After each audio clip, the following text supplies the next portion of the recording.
आदेश। जय महाकाल, जय महाकाली, जय मां बगलम की। तुमने सुना होगा कि पुराने समय के सिद्ध महात्मा या अघोरी किसी के आने से पहले ही उसका नाम, उसका काम और उसके आने का कारण बता देते थे। लोग कहते हैं कि उनके कान में कोई शक्ति आकर बोलती है। क्या ये सच है? क्या वाकई कोई अदृश्य शक्ति तुम्हारे कान के पास आकर फुसफुसाती है? और अगर हाँ, तो वो शक्ति कौन है? क्या वो कोई सात्विक देवी है या कोई तामसिक सत्ता? अघोर मार्ग में इसे आकाशवाणी या सूक्ष्म श्रवण कहा जाता है। यह कोई जादू नहीं है, यह एक फ्रीक्वेंसी का खेल है।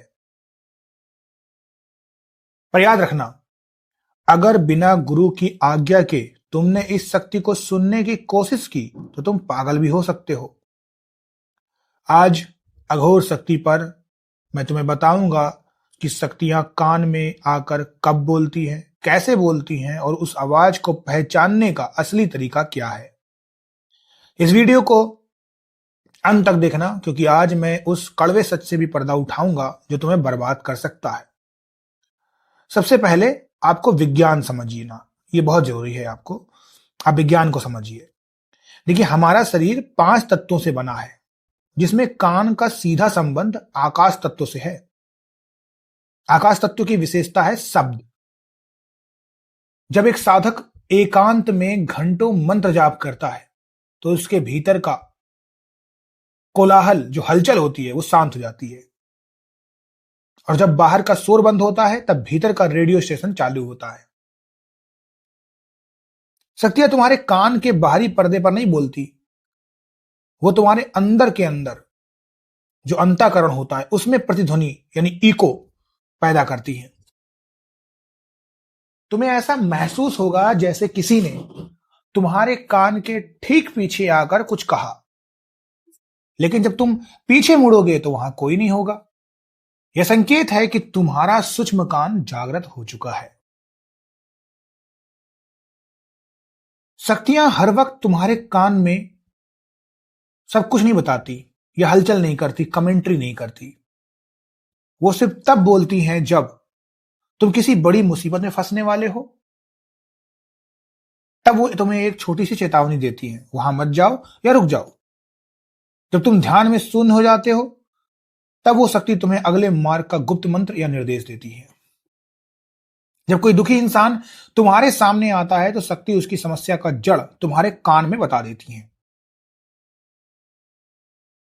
याद रखना, दिव्य शक्तियां बहुत कम बोलती हैं। अगर तुम्हारे कान में 24 घंटे कोई बकबक कर रहा है तो वो समझ लेना, वो शक्ति नहीं, वो कोई मानसिक बीमारी या नीच योनि का प्रेत है। शक्तियां 3 तरीके से संवाद करती हैं। सबसे पहले, तुम्हें अचानक ऐसा विचार आएगा जो तुम्हारा अपना नहीं है। वो विचार इतना प्रबल होगा कि तुम उसे टाल नहीं पाओगे। दूसरा, कान में तेज सीटी बजना या ओम की गूंज सुनाई देना। इसी गूंज के बीच में शब्द छिपे होते हैं जिन्हें सिर्फ जागृत साधक ही डिकोड कर सकता है। तीसरा, यह सबसे ऊंची अवस्था है। यहां तुम्हें साक्षात किसी स्त्री या पुरुष की आवाज सुनाई देती है। अघोर मार्ग में इसे कर्ण पिशाचिनी या कर्ण मातंगी की सिद्धि के लक्षण माने जाते हैं।